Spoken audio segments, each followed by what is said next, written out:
There's a gap in our youth when it comes to face-to-face communication.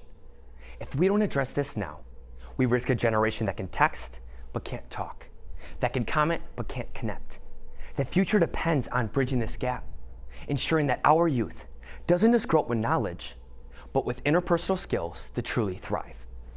There's a gap in our youth. Caden Vittorini is a life coach and motivational speaker, and he's only 21 years old. He spends most of his time mentoring young people between the ages of 8 and 18, focusing on essential life skills, including communication and social interaction. And Caden joins us now. He's a local guy from Bolingbrook, right? Yes, yep. Caden, how did all this start? I mean, did your parents raise you to say, you know what, you have a voice and you have some good tips for other people? Yeah, so when I was growing up, my grandma always told me that I had the it factor. And Vittorini being my last name, I took Vit Factor and combined Vit Factor. And 2.5 years ago, I saw the gap in our youth from COVID-19 and social isolation through technology, social media, and gaming. There's a big gap there through communication and social skills, self-confidence and believing in yourself, motivation, not comparing yourself to others, and those 4 things play a big part in that. So that's why I started Vit Factor.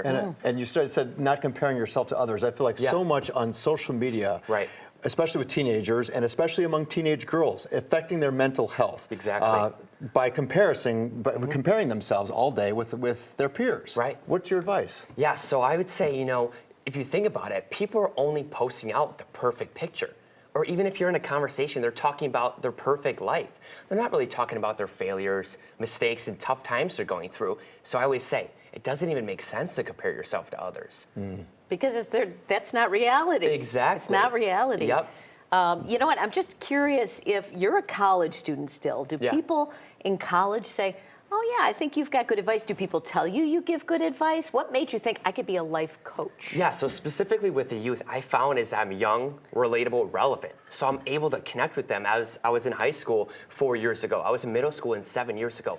I know what they're going through, and that's where I come in as that coach, friend, and positive influence in their life. So the people who are hiring you or bringing you in are the parents, because they realize I'm not capable of having the impact that I want. I'm going to need someone to talk to my 10-year-old kid, and you're far more relevant to them. Right, so I do one-on-one coaching, group workshops, and then I actually do school assemblies where the principals bring me in. So that would be elementary, middle school, and high school, where I'm speaking in front of 1,000 kids at one time. Well, now, how is that? What do they say to you? You got kids that are like this. So Right.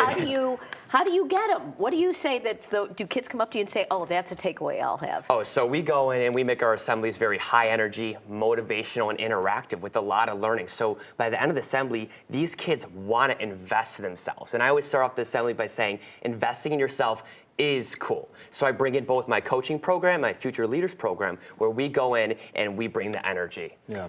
And you said you do a lot of one-on-one sessions. I'm curious, what are the most common problems that a teenager brings to you?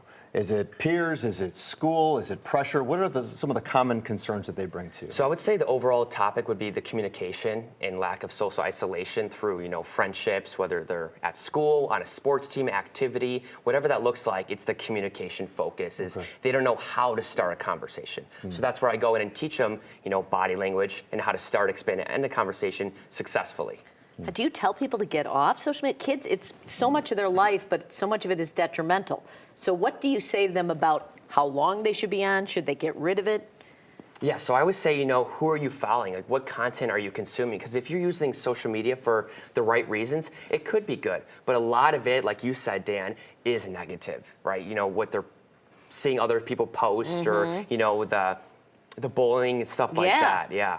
How do you go about teaching, like if you've got a 12-year-old kid and his life is consumed with screens, how do you teach him to have engaging conversations and to have like face-to-face communication with people? How do you do that? Yeah, so I'd say the first thing starts off with mastering your body language, how it takes 7 seconds to make a first impression. So making sure you're having your head up, shoulders back, and making eye contact. And then asking yourself, am I approachable?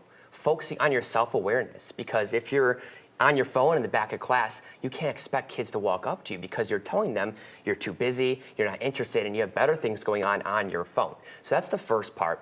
And then leading into starting a conversation. So to walk up with confidence, right? And then introduce yourself and ask their name. And then leading into this, making sure you're asking an open-ended question. This is so important because I find a lot of kids are asking closed-ended questions. So an open-ended could be, what are some fun things we have planned this summer? Or what are you doing this weekend? Instead of just saying, you know, do you play sports? Because it could be a yes or no question. And then it leads to an awkward conversation from there, especially if you're trying to make a new friendship. What do your parents think about you being a life coach? I mean, I always wonder if, you know, they're like, oh, okay, or do they realize that this is a whole realm they're not used to? I mean, I see your mom's sitting over there, but I wonder. Yes, my mom's over there, and big shout out to her, how much she's taught me, and you know, they're very supportive about everything that I'm doing, and seeing these kids, whether it's, you know, a client of mine or from a teacher with their students, on the impact I am making, it's leading them to become the best version of themselves and become happy and successful now and for the rest of their lives, because these skills that I'm teaching, even outside of communication, are going to lead them to achieve their goals and go after their dreams. It's interesting. I mean, the advice that you've been talking about, you know, you work with 8 to 18-year-olds, but a lot of it is pretty universal. A lot of adults follow the same advice. Right. Should follow the same advice. Yeah, exactly. So these topics, you know, go for all age. I'm still, you know, doing things in my life. I run a team, I host events, I do many other things outside of just the youth. So like you said, Dan, these topics and life skills are for all ages. Look at this, 21 years old. What were you doing at 21? The future's bright, Yeah. What were you doing, Paul? Yeah. I was, you know, trying to make fart noises with my armpits. He's available for consulting. If you'd like his. We'll connect after. Let's put the information back up one more time here. Caden's hosting an event tomorrow night here. This is at the Bolingbrook Golf Club. There is the website there. Vit Factor. Yes. I like that, right? It's very cool. VitFactor.com there. You can the socials there on Instagram, Facebook there. Really appreciate it. Great to meet you. Nice to meet you. Thank you so much Good for luck having to me you. on. I appreciate it. You bet.